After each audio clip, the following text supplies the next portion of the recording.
Cube. Cher public, nous vous invitons à prendre place confortablement et à fermer la sonnerie de votre téléphone cellulaire. En cas d'incident, veuillez repérer les sorties de secours les plus près de vous. Bon divertissement. 1, 2, 1, 2. OK, c'est bon, on peut y aller. Sophie Durocher. Elle met en scène les arts, la culture et la société. Une représentation pas comme les autres. Sophie Durocher.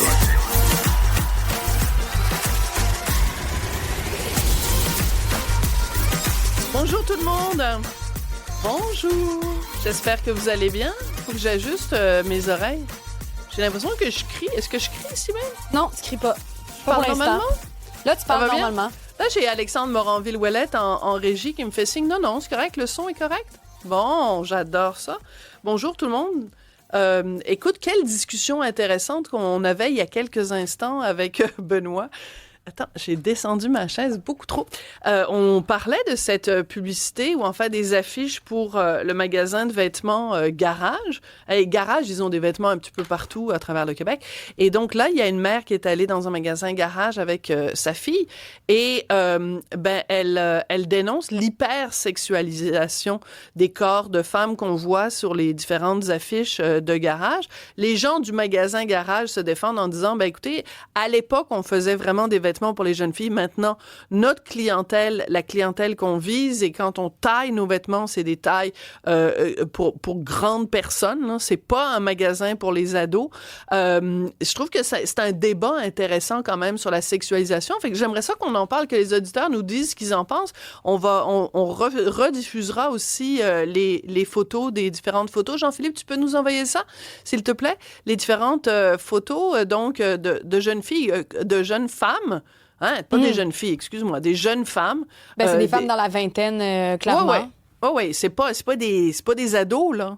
C'est ça le point. Est-ce que vous êtes d'accord avec est-ce que vous pensez déjà que ça, c'est de l'hypersexualisation? Est-ce que ça rentre pour vous dans cette catégorie-là? Est-ce que, sachant que des jeunes enfants, des jeunes filles qui vont magasiner là et qui vont avoir cette image-là, ça vous choque? Est-ce qu'au contraire, mon corps, mon choix, pas de problème avec ça? Ça peut faire matière à débat, ça peut faire matière peut-être même juste à la discussion, mais c'est intéressant. On a chacun déjà notre point de vue là-dessus. Moi, j'ai hâte qu'on en parle. On veut vous inviter dans la conversation. Écrivez-nous, envoyez-moi des messages 1-877-827-2346. On va prendre vos commentaires tout au long de l'émission, puis on va en parler un petit peu à gauche, à droite, mais je serais curieuse de vous entendre. Merci beaucoup. Donc, ce sera un petit peu plus tard dans l'émission. Qu'elle soit en avant ou en arrière-scène, Sophie Durocher reste toujours Sophie Durocher. On est quelle date aujourd'hui? On est le 6 mai. Puis dépendant de la façon dont tu le prononces vite. 6 mai. Stimé, c'est la journée officielle du stimé. Du stimé, du hot dog stimé. Moi, personnellement, je les aime mieux grillés. On va en parler avec Matt Duff, mieux connu sous le nom de Mathieu Dufour. En fait, c'est l'inverse. Humoriste et animateur. Bonjour, Matt. Allô, Sophie. J'adore qu'on ait un rendez-vous à toutes les stimées maintenant. Oui, écoute, alors c'est très drôle parce que donc, l'année dernière, à cette même date, t'es venu nous parler de la campagne et du fait que t'étais associé au hot dog La Fleur. L'année d'avant, t'étais venu nous parler simplement de l'idée que t'avais lancée que le 6 mai devait être l'année la journée du stimé. Finalement, on peut dire que toi et moi, on a de la suite dans les idées. Complètement, puis j'espère que c'est une tradition qui va se poursuivre là, pendant plusieurs années. Oui, j'espère. Au prix que t'es payé. Pardon? J'ai dit au prix que t'es payé. Oui. Tu sais pas de quoi je parle, hein? Non, mais c'est-tu payant comme ça, être porte-parole? Non, c'est pas payant. Animé à Cube, c'est-tu payant, Sophie? C'est pas mal. Si tu combines animer à Cube et écrire dans le Journal de Montréal, ça commence à être pas pire. Mais je te dirais pas le prix. Est-ce qu'ils cherchent des nouvelles personnes? J'aimerais peut-être porter mon CV. On en parlera après. Non, mais tu fais déjà de la radio ailleurs. Commence pas à voler nos jobs, Matt Duff. Honnêtement, c'est tellement le fun ce qui se passe en ce moment là. Est-ce que tu vois derrière moi en ce moment Oui, alors l'année décris-nous. passée, je t'avais parlé Oui. l'année passée, je t'avais parlé en direct de ma petite vanette qui était rappée avec ma face dessus. Cette année, on fait le tour du Québec avec un autobus 2 étages comme ça, regarde. Wow! Hey, 2 étages! C'est C'est beau, hein? Là, incroyablement... on est rendu à Québec présentement, puis on s'en va au Saguenay en fin d'après-midi. On a fait un petit arrêt à Trois-Rivières tantôt. C'est vraiment le fun de rencontrer tous les gens. Tout le monde se mobilise. Ça me fait capoter. C'est exponentiel par rapport à l'année passée à quel point les gens embarquent. Je trouve ça vraiment, vraiment le fun. Alors, c'est complètement caboté, tellement les gens embarquent que Cybèle et moi, pour célébrer le 6 mai, donc 6 mai avec toi, on avait décidé de manger un hot dog. Est-ce que c'est grave si c'est pas un Lafleur? T'aurais préféré quand même que ce Ben non, soit un absolument. Lafleur. OK, parfait. Peu Mais non, importe le en autant que stimé. vous mangiez, en autant que vous mangez un hot dog vapeur, tout est parfait. OK, excellent. Tu sais que c'est un sacrifice pour moi parce que moi, j'haïs ça, les stimés. Je les aime mieux grillés. Je comprends pas pourquoi j'ai l'impression de manger de la bouillie pour les chats. Mais c'est pas grave, je le fais par amour pour toi, Matt.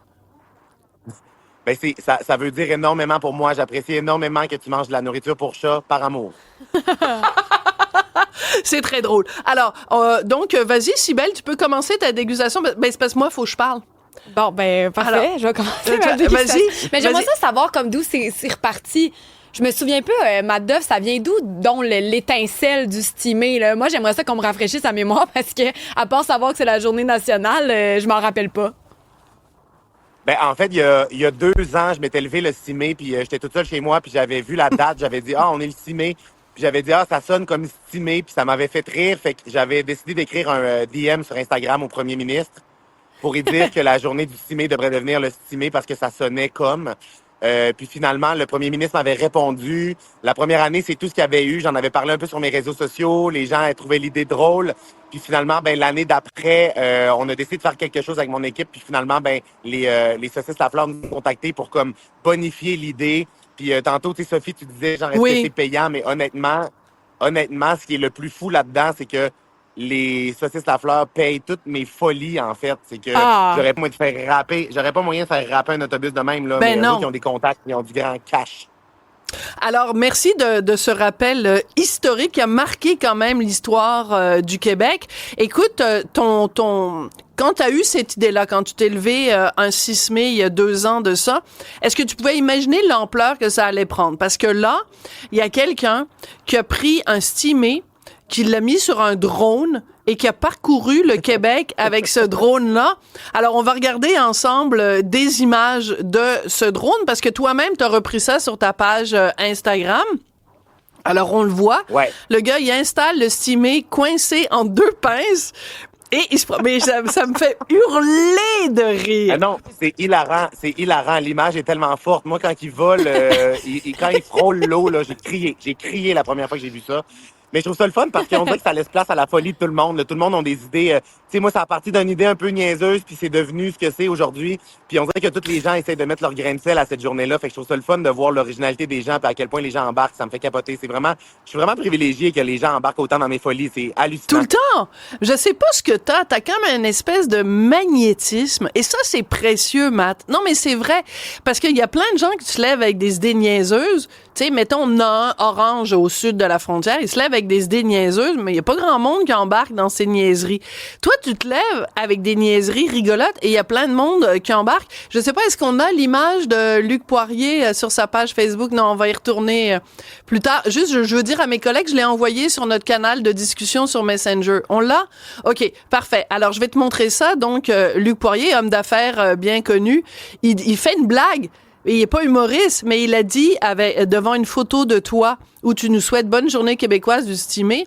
L'homme d'affaires Luc Poirier dit c'est le classique le plus sous-estimé. Sur 10, tu donnes combien à sa blague? 15. 15. Okay. Moi, dès que l'effort est fait, dès que quelqu'un embarque dans la folie, je donne un point. Je suis un prof assez lousse, là. Je donne des bonnes notes. Mais honnêtement, je trouve ça le fun de voir tous les gens qui repartagent, tout le monde qui embarque. Puis c'est le fun. Il y a même des Québécois qui sont expatriés aux quatre coins Oui. du monde qui décident d'embarquer dans la folie. J'ai reçu des vidéos de gens qui essayent de trouver des stimés en Thaïlande, un peu partout. Ben oui, puis ils sont comme, hey, c'est dur, je réussis pas à en trouver. Finalement, ils trouvent une alternative. Ils pognent une saucisse merguez, ils roulent ça dans un fajitas. Mais ça compte. Une merguez dans un fajitas, du moment que la merguez est stimée. Mais c'est très drôle, je trouve ça très touchant. Cybèle, tu voulais rajouter quelque chose? Ben oui, mais tu parles de l'engouement des gens à travers le Québec. Puis il y a quelqu'un qui nous écrit, Julie de Montréal. Est-ce que, Matt-Duff, ça a... sais-tu si le 6 mai, il y a des gens qui t'ont déjà appelé pour dire « Hey, moi, mon stand hot dog, hey, moi, ma cantine, telle affaire, il y a eu une effervescence à cette journée-là. » Est-ce que tu as un petit apport de vente qui vient avec ton idée? Ah mon Dieu, mais complètement. L'année passée, les chaînes de nouvelles envoyaient des caméramans dans les casse-croûtes un peu partout. Il y avait des line-up dehors. Dans les épiceries, ça fait 2 ans que ça fait ça. Des pénuries de pain, des pénuries de hot dog ou de saucisses. Les gens, il faut qu'ils fassent leur réserve d'avance. Puis c'est fou parce que même dans les circulaires cette année, là, les gens se sont mis à mettre des rabais sur tous les produits entourant les hot dogs. Il y a même...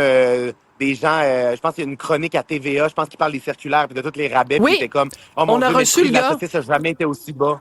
Oui, c'est ça. C'est en fait, il écrit dans le Journal de Montréal. C'est un monsieur qui a le site glouton.ca et on l'a reçu d'ailleurs vendredi dernier pour parler de ça parce que dans les circulaires, tu as tout à fait raison.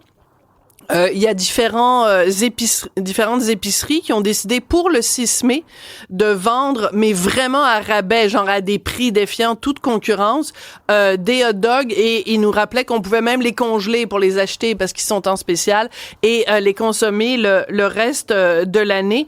Écoute, t'as comme créé un monstre. Est-ce que le fait que t'aies eu cette idée-là à l'estimer, évidemment tu fais plein d'autres choses dans ta vie, mais est-ce que tu dirais que pour mettons, à ta mort, je te la souhaite évidemment, la plus tardive possible, est-ce que tu voudrais que ce soit écrit sur ta tombe, il a institué le 6 mai comme étant journée officielle du stimé? Est-ce que c'est comme un accomplissement important dans ta carrière, dans ta vie? Ben, je pense que oui. Je pense qu'il n'y a pas grand personne là, qui peuvent se vanter d'avoir fondé une journée aussi d'envergure que le 6 mai. C'est juste la 2e édition. C'est déjà tellement gros, fait que je pense que ça va continuer de grossir, puis je trouve ça vraiment le fun. Mais non, sur ma pierre tombale, j'ai déjà décidé qu'est-ce que je voulais écrire, puis je veux écrire Bye Bitch. Ah oui, c'est vrai. Je me rappelle que tu avais déjà dit ça. J'adore. Mais est-ce que ce serait un truc, mettons... Je pourrais faire un petit PS en dessous puis parler de dog. Mais t'aimerais-tu que ce soit un roast, tes funérailles, puis que ça finisse par un Bye Bitch? Ça peut pas être un Tout roast. est possible. Faut que ce soit un steam. Ben oui, pourquoi pas. Non, mais ça peut pas être un roast. Oui, ça peut pas être un roast, ça va être un steam. Ça va être un steam. Je te la donne Ta joke est meilleure que celle à Luc Poirier. Bon! Ta joke est meilleure que celle à Luc Poirier. Je te donne un 18 sur 10. Teinte-toi, Luc, dans les dents. Quoi qu'il faut faire attention avec ce qu'on dit à Luc Poirier. Et bye-bye. Et inversement. Attention, Sophie, mets-toi pas dans la merde, là. Non, je veux surtout pas m'étouffer dans mon stimé. Mon Dieu, attends, c'est... Oh mon Dieu, imagine, Sophie, tu te trépasses aujourd'hui en t'étouffant avec une saucisse vapeur. Ah. Hey, mais y a-tu du monde qui monte dans ton autobus avec toi, qui se promène à ton 2e étage, comme ça, vous faites le tour? Faites le tour de quoi? C'est qui embarque là-dedans? Attends, je vais vous expliquer. Dans l'équipe en ce moment avec moi, il y a mon équipe, il y a l'équipe de La Fleur aussi qui nous suit pendant la journée. On a des arrêts, on est arrêté dans une épicerie tantôt pour aller voir justement les organisations. Il y a des grandeurs de nature de moi dans les épiceries. On est allé rencontrer une équipe là-bas. On s'en va à Moisson, Québec, faire un don, les saucisses à fleurs font un don. L'année passée, on a fait ça aussi. Mais cette année, une des nouveautés qui est vraiment, vraiment excitant, c'est que sur mon compte Instagram, j'ai partagé un lien et il y a une application en temps réel qui partage ma position. Donc, les gens peuvent savoir en temps réel je suis où. Alors, quand on est arrêté sur le bord de la rue, là, comme 5-10 minutes pour faire l'entrevue avec vous, on s'est rendu compte qu'il y avait des voitures qui nous suivaient. Là. Les voitures que vous voyez stationnées ici, c'est des gens qui nous ont vus passer sur la map, sur l'application, puis qui ont décidé de nous suivre pour réussir à venir comme nous dire un petit coucou puis nous rencontrer. Fait que comment ça vraiment s'appelle? Le fun pour ça, puis on s'en va aussi. L'application s'appelle Glimpse, mais j'invite les gens à aller sur ma story. J'ai partagé le lien, c'est plus simple. Ben oui, c'est le roi du marketing. Il veut évidemment que les gens aillent en grand nombre sur sa page Instagram. Donc, je suis très heureuse de savoir... Même pas tant que ça, Sophie, parce que le lien, c'est comme... Glimpse, barre en bas, point, exclamation. Je n'aurais pas été capable de te le dire one shot. Là, c'est vrai. C'est vrai, je te comprends. Alors, tu sais que le Journal de Montréal a fait un sujet récemment que c'est très facile de perdre des enfants. Tu mets ton enfant le matin sur un autobus scolaire et ça arrive des fois qu'on le perde. Donc, ça veut dire qu'au Québec, c'est plus facile de retracer Madoff qui se déplace avec des hot dogs stimés que de retracer nos propres enfants qu'on place dans un autobus scolaire. Je trouve que ça en dit quand même long sur les priorités de la société québécoise. Ça en dit long, Sophie. Puis dans mon show de radio la semaine passée, j'ai fait une entrevue avec Bernard Drainville. Fait que j'ai son contact. Je vais l'appeler pour y mettre l'application dans tous les autobus. Exactement. Très bon. glimpse.//. Écoute, merci beaucoup, Madoff. C'est un plaisir. D'ailleurs, ta page Instagram, c'est Doff. Attends, c'est parce qu'on l'a montré trop vite, là. Non, c'est ça. Vous avez mis la mauvaise page Instagram, mais Madoff, les gens vont trouver assez simplement, là. OK, parfait. Merci beaucoup, Madoff. Ça a été un plaisir, comme chaque année. Donc, on se donne déjà rendez-vous.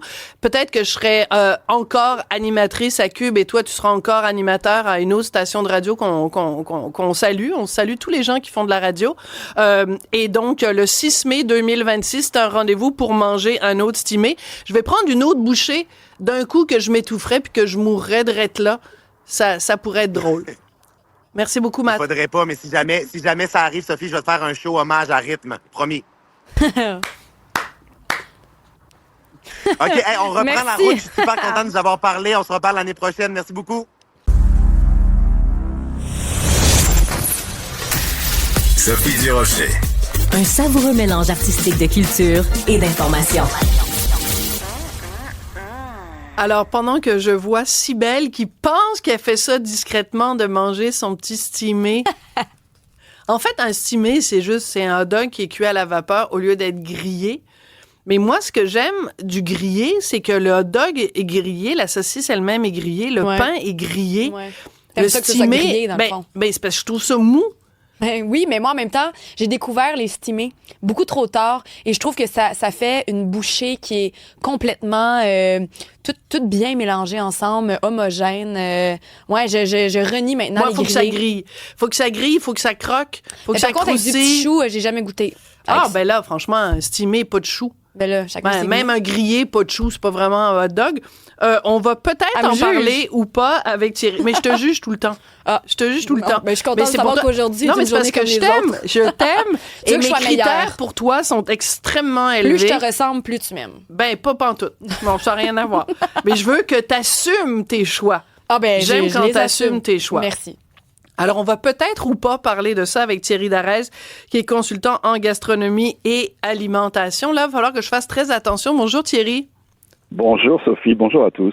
Thierry, je te reçois aujourd'hui parce que je voulais que tu nous parles des nouvelles mesures du projet de loi 72 qui prévoit que le pourboire, à partir du 7 mai, va être calculé sur le total avant taxe et non après taxe. Mais je dois te dire que pendant toute l'entrevue, il va falloir que je fasse excessivement attention parce que Cybèle et moi, on vient de manger un stimé parce que le 6 mai, c'est la journée du stimé. Et c'est pas pour rien qu'on appelle ça un roteux. Oui. Faut que je fasse extrêmement. Pour terminer l'émission. Ça va être. Il faut que je fasse attention. Chaque fois que j'ouvre la bouche, faut que je fasse attention aux sons qui sortent. Bon, tu pourrais partir un sondage entre le stimé ou grillé. Moi, personnellement, je fais partie de ceux qui préfèrent griller, évidemment. Voilà. Évidemment. Mais peut-être commence à avoir moins de dents dans la bouche, ça pourrait fonctionner, mais sinon, ça prend du croquant et du moelleux en même temps.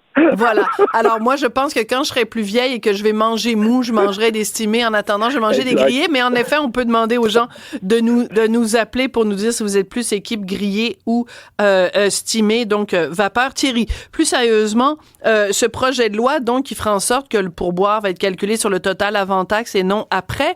Est-ce que c'est une bonne idée, toi qui connais intimement le milieu de la restauration, qui a déjà été responsable de restaurants, chef et tout, est-ce que c'est une bonne chose ou pas? Ouais, je pense que ça fait aussi écho à des abus qui ont pu être consacrés et surtout constatés dans les dernières années. Tu vois, je sors, moi, à l'instant du restaurant où je suis pour la première fois confronté à cette nouvelle facturation. Pareil pour le terminal où j'avais le terminal avec le montant total et non pas les pourcentages inscrits directement sur le terminal, donc le 15, 18, 20, etc. %. ou certains cas aussi où on avait un petit bonhomme sourire, tu te rappelles, qui crée un petit malaise et crée quand même quelque chose de très difficile à absorber comme mention, parce que ça te fait sentir coupable si tu donnes pas le petit sourire. Il y a un petit réflexe qu'on va devoir faire les uns et les autres pour pouvoir s'acclimater à cette nouvelle formule. Ça m'a pris quelques secondes à réaliser que j'étais confronté à ça personnellement tout à l'heure. Donc voilà, il y a un petit calcul à faire si on veut laisser un pourboire, un pourcentage, pour pouvoir être juste. Mais c'est sûr que il va y avoir des personnes qui vont s'échapper dans les prochains jours avant de retrouver une forme de routine habituelle.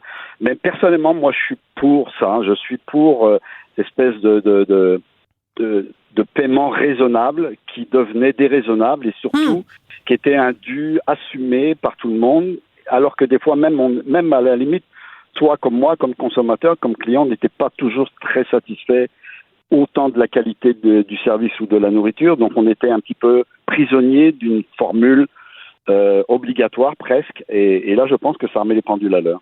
Alors, il y a un restaurant qui vient d'ouvrir, je pense que c'est à Halifax, il faudrait que je vérifie, mais quelque part au Canada, dans les provinces maritimes, un restaurant sans pourboire.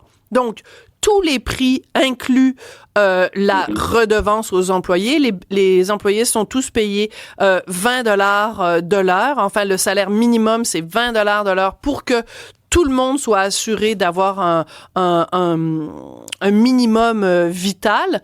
Et les clients ne se posent pas la question. Ils vont manger là. Quand c'est marqué 38 $, c'est 38 $. C'est à Halifax, me confirme Cybèle. Est-ce qu'on ne devrait pas faire ça au Québec? Ça réglerait la question pour tout le monde? Il y a un grand débat là-dessus depuis quelques années. En Europe, par exemple, c'est écrit sur tous les menus, sur toutes les cartes, service inclus. Donc, tu comprends, il y a ce réflexe de dire, bon, c'est 18 $, je paye 18 $, c'est 50 $, je paye 50 $. Ici, il y a un cheminement peut-être à faire. Je pense que là, déjà, en partant, c'est peut-être une première étape. Comme le gouvernement avait décidé il y a quelques mois aussi d'imposer un 10 $ pour les gens, pour les groupes de 5-10 personnes de plus, etc., pour ceux qui n'y viendraient pas, ce qu'on appelle les no-shows, ceux qui se présentent pas à une réservation. Alors, voilà, on est en train d'évoluer petit à petit, on est peut-être un petit peu plus prudent au Québec, on y va étape par étape. Moi, je trouve que c'est correct que tout le monde, sur le plan de la société, sur le plan de la réflexion globale, on puisse y aller justement par étapes, qu'il y ait une espèce de conscience généralisée, mais peut-être qu'effectivement, à terme, on arrivera justement à cette décision qu'on doit inclure le service, les taxes et tout, et que ça soit un prix fixe, entre guillemets. D'ailleurs, tu sais très bien, Sophie, on va souvent à des événements, à des parties, à des grands repas, et c'est tant le billet que tu achètes pour une soirée de gala, éventuellement, et c'est bien écrit, service, taxes, compris, etc. Donc, tu achètes en fait un forfait, une formule, personne ne se plaint de ça, c'est tout le monde pareil. Peut-être qu'un jour on en arrivera là, mais c'est un débat qui doit avoir lieu à la fois avec l'association des restaurateurs, avec les commerçants. Je pense que tout le monde devrait faire partie d'une décision et non pas uniquement le gouvernement qui doit décider arbitrairement d'une chose ou l'autre. Voilà, on évolue en termes de société et je pense que peut-être ça va arriver. Ouais, effectivement. D'accord. Moi, ce que j'aimerais, c'est que si en effet on fonctionnait de cette façon-là, le pourboire reprendrait son sens. C'est-à-dire que le pourboire, c'est quelque chose qu'on donne en appréciation de. Alors que là, en ce moment, le pourboire, c'est le salaire de la personne qui nous sert, le salaire de la personne en cuisine, le salaire de la personne qui lave les assiettes. C'est un peu ridicule. Quand j'achète, mettons, un ordinateur, je suis pas en train de me faire dire ben, si vous avez apprécié la qualité de l'ordinateur, payez plus. Non, le prix est là-dedans. Ça reviendrait à dire, on va manger au restaurant, ça coûte tant. Si c'est 38 $, je paye 38 $. Si je trouve que la personne qui m'a servi en a donné plus que le client en demande, si elle était particulièrement souriante, qu'elle m'a donné des très bons conseils pour le vin, je lui donne des sous en plus, mais je suis pas en train de lui payer son salaire. Non, mais c'est ça. Tu as raison, c'est un complément de salaire parce qu'il y a quand même un salaire minimum qui est donné à toutes les personnes qui offrent un service. Ça, c'est dans la réglementation du Québec. Oui, mais il n'est pas assez élevé. Il n'est pas assez élevé parce qu'il tient compte du fait que ce sont des employés à pourboire. Oui, mais il y aura toujours le client qui paye, Sophie. Ça, c'est de toute façon, c'est illusoire de penser que sous prétexte qu'il n'y aura pas de pourboire, le client ne se fassera pas répercuter. C'est un peu pareil pour les restaurants à porter son vin. Tu vois bien que les plats principaux sont toujours aussi, entre guillemets, plus élevés parce que, et Oui. c'est vrai, on le sait tous, la restauration, c'est un milieu qui permet de gagner de l'argent si on a des boissons, des spiritueux, etc., qui sont consommés. Et c'est plus facile de gagner de l'argent comme ça qu'avec de la nourriture. Le profit sur la nourriture est vraiment très très court. Les profits sur les vins spiritueux sont plus imposants. Donc voilà, il y a un décalage. Mais rappelle-toi, là, 25-30 ans en arrière, lorsqu'on donnait un pourboire au restaurant, c'était justement comme tu le dis, une forme de satisfaction, un plaisir, le serveur était drôle, on avait rigolé à table, on avait un bon service, il s'est trompé, il nous a ramené un autre truc. Tu comprends, il y avait quelque chose de très collégial là-dedans, il y avait quelque chose de très sympathique, très festif. Aujourd'hui, c'est un dû. Voilà, que tu sois bien ou mal servi, si tu en donnes pas 15-20%, tu passes pour quelqu'un qui est pas très très cool. Alors, je pense que dans les dernières années, il y a eu cet abus. Tu sais, c'est le balancier de la vie. Hein. Ouais. C'est-à-dire, on a démarré avec une bonne intention, ça a dérapé, et là maintenant, on est en train de redescendre le balancier, puis ça va s'équilibrer, et les choses vont revenir un peu à la normale, mais on est une société qui prend son temps pour prendre des décisions. C'est plus long, mais ça s'en vient. Ouais. En même temps, c'est en effet une très grande frustration. Et moi, j'ai l'impression que dans certains restaurants, certains serveurs, certaines serveuses, sachant que de toute façon, les gens vont donner un pourboire parce que c'est comme une obligation, ils se foutent un peu de la gueule du client. Ils ont des airs bêtes. Je veux pas donner le nom de restaurant, mais il y en a. Et vrai, que si on avait un principe où le salaire était inclus dans le prix et que le pourboire était à la discrétion du client, je pense qu'il se fendrait un petit peu plus le derrière. Et je suis convaincue qu'on aurait un meilleur service partout. Tout le monde se fendrait le derrière pour avoir ce supplément-là, pour aller le chercher. Tu penses pas? Je peux pas te contredire, mais par contre, tu vois, je vais faire le miroir de ce que tu dis avec l'inverse. Tu vois, là, il y a la nouvelle législation qui rentre en fonction demain. Oui. Moi, j'ai une facture devant les yeux parce que je sors du restaurant où j'ai eu une très belle expérience, j'ai bien mangé, j'ai vu le système. Maintenant, il n'y a plus les pourcentages sur le terminal. Alors, il y a des gens très bien intentionnés qui vont voir le travail qui est supérieur, qui vont bien récompenser. Et il y a aussi des serveurs ou des serveuses qui vont donner un service exceptionnel, qui vont voir des gens qui vont profiter un peu de la situation, qui vont rien donner, qui vont dire que c'est normal, je me suis trompé, etc. Donc ça, tout ça va prendre une forme d'adaptation quand même. Ouais, c'est pas bête. Et je pense que, tu comprends ce que je veux dire, la logique, elle est souvent, pas toujours, mais elle est souvent au milieu. Et je pense que ça va nous prendre au moins quelques semaines minimum pour bien s'acclimater à cette façon-là. Tu vois, déjà, ce que moi, je viens de vivre ce midi directement, c'est que tu peux mettre les pourcentages directement sur ton terminal ou pas du tout. Moi, où j'étais, il n'y en avait pas de pourcentage. C'est toi-même qui devais faire ton calcul. Donc, tu comprends. Et eux, ils l'ont démarré, parce que j'ai parlé avec la serveuse, ils l'ont démarré déjà depuis lundi. Donc, ça arrête en fonction de demain, mais il y en a déjà qui sont pratiqués. Et il ne faut pas oublier que dans les prochains jours et les prochaines semaines, il y en a encore pas qui auront changé. Il y en a encore pas. Il y en a encore qui vont profiter du petit bonhomme sourire pour culpabiliser, etc. Donc, voilà. Moi, je pense que la logique et puis la bienveillance des uns et des autres fait en sorte qu'on va avoir un bon service, un bon repas, un bon client, un bon restaurant, c'est admirant aussi du bon personnel, mais aussi des bons clients. Hein. Ouais. Et des fois, les gens ils trouvent ça compliqué de calculer 15%. C'est facile, c'est c'est le montant plus la moitié du montant. Alors, par exemple, ça coûte $28. Donc, c'est 28 plus la moitié de 28, qui est 14, donc 42, donc $4.20. Pas compliqué. Oui, puis il y a aussi le calcul des taxes aussi. On se dit tout le temps un petit peu, là, si tu calcules tes deux taxes, t'es pas loin de ton 15%. Ça peut te donner au moins un barème de référence qui fait en sorte que ça peut te donner un aiguillage si tu veux donner moins ou si tu veux donner plus. Mais au moins, déjà, le calcul des deux te donne une espèce de pourcentage qui est pas mal dans les normes. Alors après ça, à toi, en fonction de ta satisfaction, de faire un petit peu plus ou un petit peu moins. Mais encore une fois, voilà, je pense que c'est des évolutions. On a beaucoup parlé de la protection des consommateurs, autant le fait de pas vouloir demander plus, par exemple pour les no-shows, parce que $10 pour moi, je trouvais que c'était pas assez. Il faut au minimum que ça soit $20, parce que sur une grande tablée un soir, quand tu perds 20 clients, c'est pas ton $10 qui va te sauver ta soirée. Donc je trouve ça un petit peu, c'est pas assez fort. Et comme là maintenant, tu vois, il y a ce processus-là. Donc voilà, on évolue étape par étape, mais je pense que les associations professionnelles, les clients, les consommateurs, toi par exemple avec ton émission, vous pouvez justement influencer les décisions qui seront prises finalement. Tu sais, on veut tous des référendums là, pour prendre des décisions globales sur la société. Là. Ça serait peut-être bien d'y penser aussi. Un référendum sur le pourboire. On va faire un référendum sur l'indépendance du Québec avant de faire celui sur les pourboires. Oui, mais l'un n'empêche pas l'autre. Ah oui, non, mais on peut mâcher de la gomme et marcher en même temps. Je suis d'accord avec toi. On peut aller comme en Suisse, là, dès qu'il y a une décision qui influe sur la société, on demande à la population de participer et moi je trouve que c'est bien. OK, parfait. Merci beaucoup, Thierry Darès. Je rappelle que tu es consultant en gastronomie et en alimentation. Et c'est grillé, moi, pas cimé. Ouais, c'est sûr. Non, mais c'est clair. Merci beaucoup. Salut, bye-bye.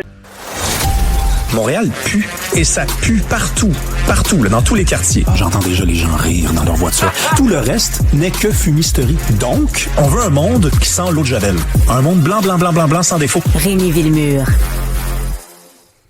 Rémi Villemur, bonjour Rémi. Bonjour, j'ai mis ma chemise de Noël. C'est quoi la blague? C'est ça, genre. Parce que t'as mis une chemise de bûcheron? Non, c'est comme ça que tu célèbres le printemps? Vert et rouge. Oui, c'est ça. Ah, vert et... mon Dieu, faut tout m'expliquer. Ça paraît-tu que la laveuse est brisée à la maison? Ça paraît que tu manges des hot dogs grillés. Rémi, c'est une journée avec de la broue dans le toupette, alors il faut que tu me rappelles quel est ton sujet. Pas de problème. Alors, en fin de semaine, il y avait toutes sortes d'excellents articles sur la situation dans les autobus scolaires. Moi, j'aime ça quand on prend un sujet puis qu'on s'en va vraiment de façon microscopique dedans, un sujet qui pourrait donner l'impression de ne susciter aucun intérêt, parce qu'il y a beaucoup de plaintes en lien avec les transports des jeunes enfants dans les autobus scolaires, les autobus jaunes. Il y a des parents qui trouvent, par exemple, que les chauffeurs sont agressifs.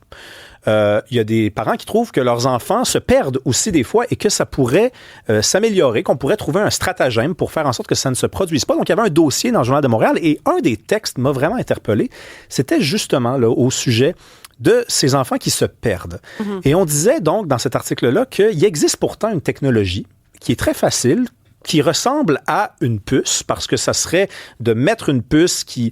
Dans la puce, il y aurait des informations sur l'enfant. Est-ce que l'enfant est allergique? Est-ce que l'enfant doit être accompagné? Est-ce que l'enfant peut débarquer seul à un arrêt?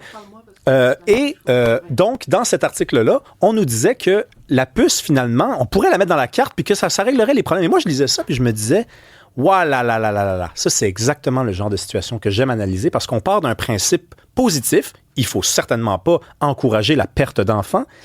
Mais en même temps, si on se met à faire ça, jusqu'où on va aller? Moi, assez rapidement, j'avais l'impression d'être dans un épisode de Black Mirror. Là. Les épisodes de Black Mirror. Excellente série où je pense qu'il y a un des épisodes qui ressemble à peu près à ça. C'est-à-dire tout le monde a une puce sur soi, puis on sait tout de cette personne-là. Il faut expliquer pour ceux qui ne savent pas, un Black Mirror, parce que ça se peut. Donc, c'est une série, si je ne me trompe pas, sur Netflix, où on imagine toutes sortes de situations dans un avenir hypothétique. Et ce qui est complètement captivant, c'est qu'il y a plein de situations qui ont été évoquées, mettons, les premières années, les premiers épisodes de Black Mirror. Certains se sont avérés, certains se sont réalisés. Donc, très souvent, on voit des choses dans l'actualité et on dit, mon Dieu, ça ressemble à Black Mirror, mais Black Mirror l'avait comme annoncé. Notamment le métavers. Je pense que ça, c'est un épisode qui a été fait souvent dans Black Mirror au fil des saisons. Un univers qui serait informatique et en dehors de la vie humaine. Et on se dirige vers ça. Mais là, donc, les puces. On veut pas perdre nos enfants. Il faut surtout pas les perdre. Et là, il faudrait mettre donc une puce dans une carte. Et là, l'enfant arrive là, on l'identifie, on ne le perd jamais. Moi, là, tu sais quoi? Je préfère un monde où il arrive aux gens de se perdre une fois de temps en temps. Sérieusement, là. Oui, et je sais qu'il y a des parents qui nous écoutent et que j'ai pas d'enfants puis qui me disent, mais quelle espèce Regarde, tourne ton regard vers ici. Bon, te voilà. Je m'appelle Sophie Durocher. J'ai un fils et j'ai 2 belles filles. Et je suis là, j'ai vraiment là, ça me fait dresser les cheveux sur la tête. Merci, Alexandre. Écoute, Moi, je te rappelle qu'une fois, on avait parlé du téléphone cellulaire en classe Ouais. et que tu étais pour le fait que le téléphone reste en classe parce que tu disais que tu voulais pouvoir contacter Oui. ton fils à l'école. Et moi, j'étais contre et je pense que j'ai raison là-dessus, là, même si j'ai pas d'enfant. Et finalement, après, mon opinion a changé parce qu'il y a les Ouais. imbéciles qui changent pas d'avis parce que récemment, j'avais Nancy Doyon de SOS Nancy et je disais que finalement, j'étais d'accord avec la mesure de Bernard Drinville parce qu'à un moment donné, il faut arrêter avec les enfants hélicoptères, les parents hélicoptères qui sont constamment en train de surveiller leurs enfants. Mais de savoir où ton enfant est, c'est quand même un petit peu la base. Ouais. Et comment les parents des autres générations faisaient-ils? Y sont-ils parvenus? Il s'est-tu passé d'importer des malheurs à répétition pour... Non. La réponse, c'est non, non, non à chaque fois. Il existait un monde où l'enfant, on l'envoyait à l'école, puis il y avait un petit doute. Y es-tu vraiment à l'école? Y es-tu pas vraiment à l'école? Épouvantable. Mais non, je te trouve ça dis. épouvantable ce que tu dis. Mais oui, mais le même monde que tu décris, Rémi, je te Ouais. taquine évidemment, Ben oui. mais le même monde que tu décris, c'est aussi le monde où les gars, ils conduisaient leur voiture, comprends-tu? Puis là, je vais Hey, ça, c'était m'évacher, le fun c'est élégant, dans ce ça, temps-là. je regarde ça à la télé, là. Avec la bière entre les deux cuisses, comprends-tu? Pas de ceinture de sécurité, ils faisaient l'amour, pas de condom, tout le monde attrapait toutes sortes de maladies. Je veux dire, c'est sûr que La belle époque. dans l'ancien... Ouais. Si belle. T'as raison, Sophie. T'as raison. Mais non, mais c'est drôle. Évoquer le passé de façon nostalgique, ça peut être une façon de dire que tout était mieux avant et rien de ce qui se dessine devant nous Il y a n'est... une raison pour laquelle il y a des progrès technologiques. Ouais. C'est aussi pour permettre certaines avancées scientifiques, certaines avancées sociologiques, certaines avancées humaines, certaines avancées psychologiques. Il faut pas à chaque fois dire, ben tu sais, dans le temps, on jouait dans les ruelles puis il y arrivait rien. Il y arrivait rien jusqu'à temps qu'il arrive quelque chose. Ouais, Mais- alors, oui, vas-y. Mais j'avais juste une question. Mais est-ce que si on fait ça à nos enfants, mettons qu'on prend cette situation-là, est-ce qu'on leur dit qu'on sait son en tout temps ou on leur dit pas? Ah, ben ça, c'est une question éthique importante. Le Généralement... moins on en dit à nos enfants, le mieux on se porte. Non, mais il faut m'expliquer quelque chose. Moi, c'est ça que je voulais vous dire aujourd'hui, c'est que Ouais. on n'a jamais vécu autant dans un monde insécure. Là, je le sais, là, tout le monde, il y a des études sur le sujet, tout le monde se sent pas en sécurité, tout le monde a l'impression, tout le Le monde regarde. sentiment de sécurité a baissé, ouais. mais la sécurité, elle, la criminalité baisse. Tu sais, on n'a pas... Non. Mais c'est quoi l'important, c'est quoi? Est-ce que c'est que la criminalité baisse ou que le sentiment d'insécurité OK, je vais baisse? dire quelque chose, Vas-y, Rémi, je t'écoute. d'absolument épouvantable, OK? Tu dis ça aujourd'hui parce qu'au jour d'aujourd'hui, tu n'as pas d'enfant, OK? Tu peux dire, bon, les statistiques font en sorte que si c'est ton enfant qui est perdu et que l'autobus scolaire le dépose pas à la bonne adresse, et c'est ton enfant, je m'excuse, je vais dire quelque chose de terrible, là. Si c'est ton enfant qui est kidnappé, si c'est ton enfant qui est abusé, si c'est ton enfant qui est tripoté par un vieux dégueulasse qui l'attend à l'arrêt d'autobus, puis il dit « T'es perdu, mon petit minou, viens-t'en chez nous », puis il lui donne des bonbons, puis en échange des faveurs sexuelles, ton opinion va changer à 100%. Ah oui, ben là, on spécule. On spécule, puis on fait bien de le faire parce que effectivement, cet argument-là, je pourrais pas Parce y qu'il y a la répondre. théorie, puis il y a la pratique, Rémi. Ouais, mais tu sais, c'est parce que là, il faut quand même se demander si on vit dans un monde qui change complètement parce que ces choses-là arrivent une fois de temps en temps. Moi, c'est ça que je me demande. Est-ce que ça vaut la peine? Oui, mais un enfant kidnappé, c'est un enfant de trop? Ben un oui. enfant abusé, c'est un enfant de trop? Ben rendu là, il faudrait quasiment leur mettre une laisse. Parce que ça arrivera jamais, là, si on leur met une OK. laisse. Ça, je te dis, si on leur met une laisse, ça OK. arrivera jamais. Ça, c'est l'argument, à un moment donné, arrive à son point. Ouais, c'est le point. Ad mauvaise foi. Non, ben pas tant que ça, en Oui, fait. mauvaise foi. Bah, moi, je pense pour vrai, Rémi, OK, que c'est pas si pire que ça, le Québec, pour les enfants, qu'il n'y arrive pas tant des affaires incroyablement catastrophiques. Ça arrive une fois Jusqu'à de... temps que ça arrive, puis là, on se dit, ah, mon Dieu, j'aurais dû, ben dû. Fermer faire ma plus grande gueule. Non, Ouais. j'aurais dû, ben dû, mieux prendre soin de mes enfants. Écoute, quand c'est plus facile de localiser ton livreur de pizza qui dit, vous arrivez, tu sais, la pizza arrive dans 2 minutes, ou les petites ailes de poulet, moi, que je commande souvent du Saint-Hubert, ils me disent, ah, vos petites ailes de poulet, elles arrivent dans 2 minutes, Madame Durocher. Ben, on est plus, on peut mieux suivre des petites ailes de poulet que nos petits poulets qu'on aime d'amour, nos petits minous. Moi, je trouve on vit quand même dans une drôle de société. Écoute, je vais te laisser le dernier mot, juste en te rappelant quand même que moi, je me suis perdu une couple de fois dans ma vie, puis ça a juste fait de moi un être humain plus aventurier. Ben, parce que t'es pas fait kidnapper et abuser. Grand Pas bien t'en encore, venez me face. chercher. Rémi, vraiment, t'as décidé de me fâcher aujourd'hui. C'est la première fois que je tape sur la table 3 fois. Merci beaucoup, Rémi Villemur. Sophie Durocher.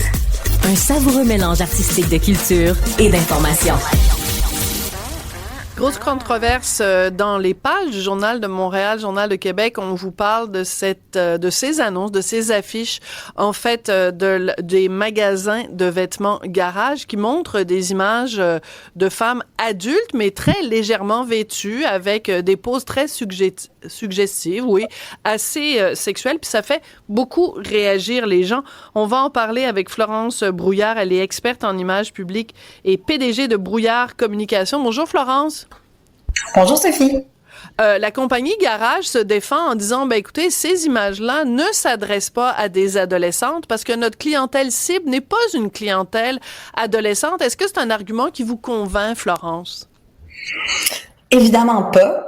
Ça semble être un argument en réaction. Ce que Garage dit, c'est très intéressant. En fait, c'est notre clientèle était une clientèle mineure d'adolescentes et là, on s'adresse à une autre clientèle, à notre clientèle qui aurait vieilli et donc qui sont rendus de jeunes adultes en principe, des femmes qui s'assument, qui sont émancipées. En soi, c'est beau, puis effectivement, ils ont le droit de le faire s'ils s'adressent à des adultes.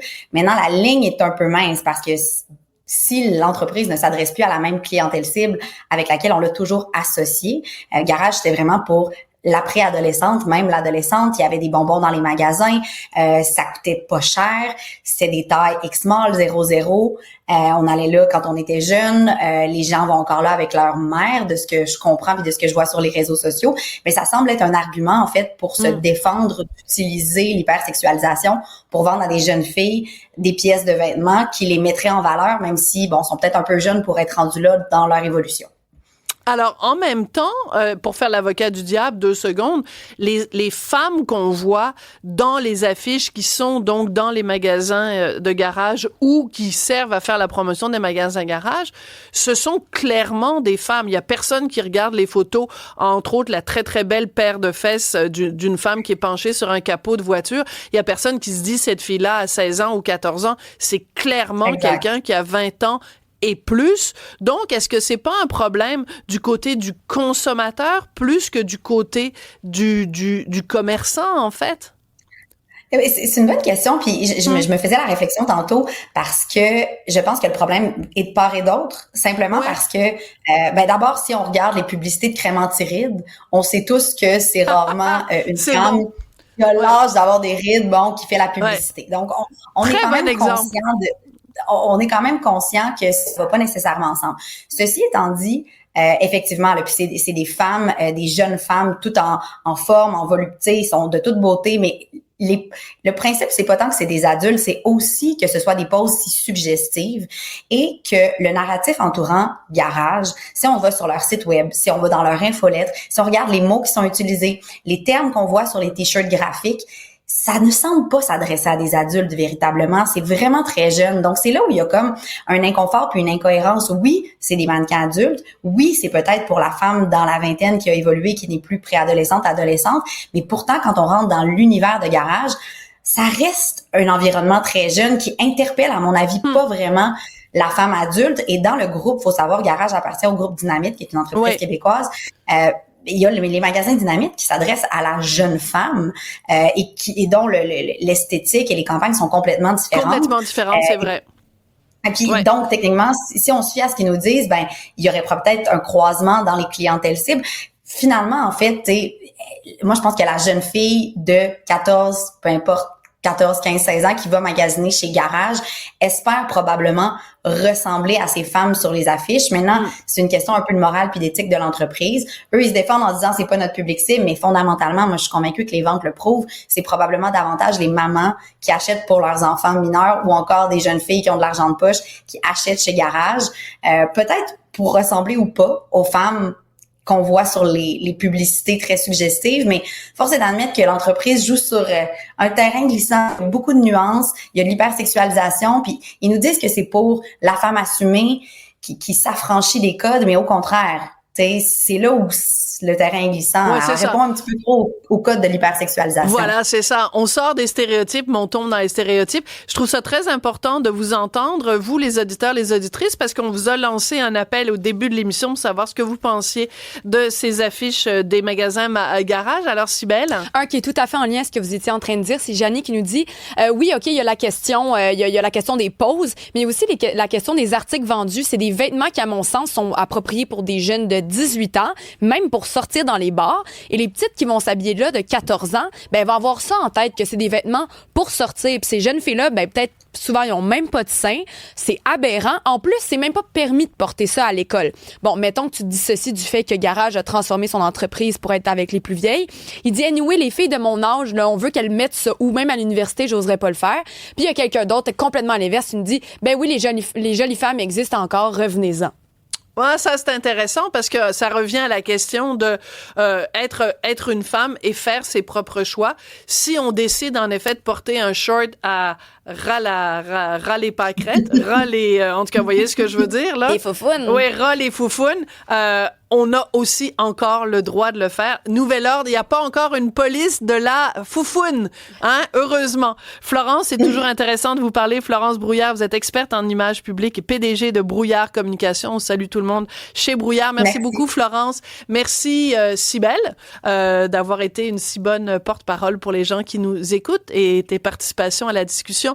Merci à André Sylvain Latour. Merci spécial à Alexandre Moranville-Ouellette qui a travaillé comme un fou pour préparer la recherche de cette émission. Merci à Jean-Philippe Leroux à la mise en onde et merci à vous. Tout le monde fait des petits bye-bye.